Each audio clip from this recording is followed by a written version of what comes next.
राधे राधे। जय श्री कृष्ण। साथियों, मैं सोनू सारस्वत एक बार फिर से आप सभी का सारस्वत ग्रंथ दर्शन चैनल में स्वागत करता हूँ। ओम श्री हरि श्री परमात्मने नमः। श्रीमद् भगवद गीता श्लोकार्थ सहित प्रथम अध्याय 20वां श्लोक।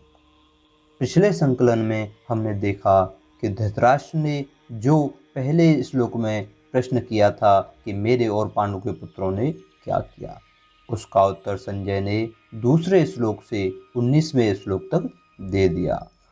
अब आगे संजय भगवान श्री कृष्ण और अर्जुन के संवाद रूप भगवत गीता का आरंभ करते हैं। 20वां श्लोक।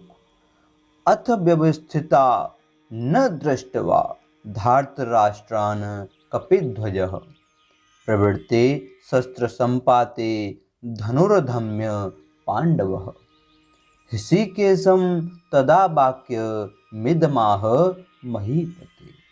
संजय बोले, हे महीपते धृतराष्ट्र, अब शस्त्र चलाने की तैयारी हो रही थी कि उसी समय अन्यायपूर्वक राज्य को धारण करने वाले राजाओं और उनके साथियों को व्यवस्थित रूप से सामने खड़े हुए देखकर कपिध्वज पांडुपुत्र अर्जुन ने अपना गांडीव धनुष उठा लिया और अंतर्यामी भगवान श्री कृष्ण से यह वचन बोले। 21वां श्लोक। सेनयोरुभयोर मध्ये रथम स्थापय मे अच्युत यावदेतान् रीच्छे अहम योद्धुकामान् वस्थितान् कैर्मया सह योद्धव्य म स्मरण समुद्यमे।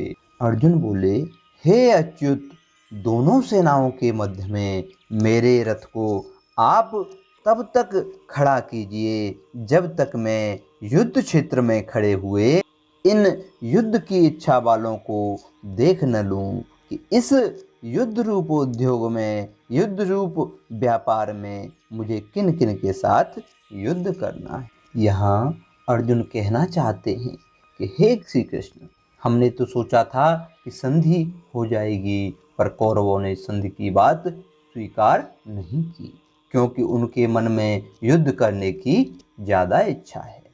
अतः मैं देखना चाहता हूं कि कितने बल के साथ वो युद्ध करने के लिए उपस्थित हुए। योत्स्य मानान बेचे अहम य एते अत्र समागताः धार्त राष्ट्रस्य दुर्बुद्धेर युद्धे प्रिय चिकीर्षवः। यहाँ अर्जुन कहते हैं कि हे अच्युत, इस दुष्ट बुद्धि दुर्योधन का युद्ध में प्रिय करने की इच्छा वाले जो ये राजा लोग इस सेना में आए हुए हैं, युद्ध करने को उतावले हुए हैं, इन सबको देख लूं। एव मुक्तो ऋषिकेशो गुणाकेशेन भारत सेनयोरुभयोर मध्ये स्थापयित्वा रथोत्तमम् भीष्म द्रोण प्रमुखतः सर्वेषां च महीक्षिताम् उवाच पार्थ पश्येतान् समवेतान् कुरुनिति। संजय बोले, हे भरतवंशी राजन, निद्रा विजयी अर्जुन के द्वारा इस तरह कहने पर अंतर्यामी भगवान श्री कृष्ण ने दोनों सेनाओं के मध्य भाग में पितामह भीष्म और आचार्य द्रोण के सामने तथा संपूर्ण राजाओं के सामने श्रेष्ठ रथ को खड़ा करके इस प्रकार कहा कि हे पार्थ, युद्ध के लिए एकत्र हुए इन कुरुवंशियों को देख। ऐसा कहने में भगवान की यह गूढ़ाभिसंधि थी कि अर्जुन के भीतर छिपा हुआ कौटुंबिक ममता युक्त मोह जागृत हो जाए और मोह जागृत होने से अर्जुन जिज्ञासु बन जाए, जिससे अर्जुन का तथा उसके निमित्त से भावी मनुष्यों का मोह नाश करने के लिए गीता का महान उपदेश दिया जा सके। जय हो प्रभु।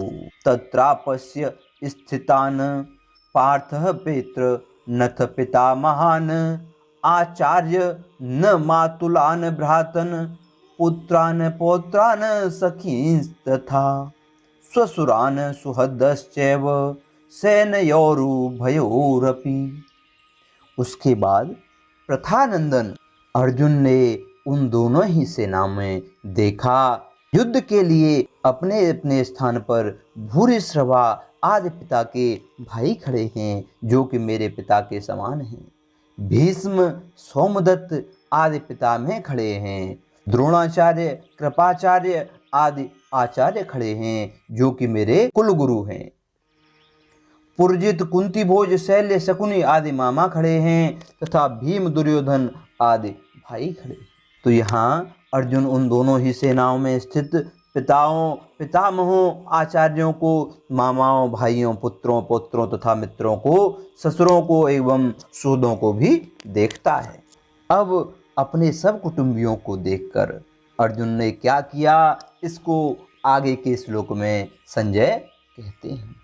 तांसमीक्ष स कौन्तेयः सर्वान् बन्धु वस्थितान् कृपया पर्याविष्टो विषीदन्निदमब्रवीत्।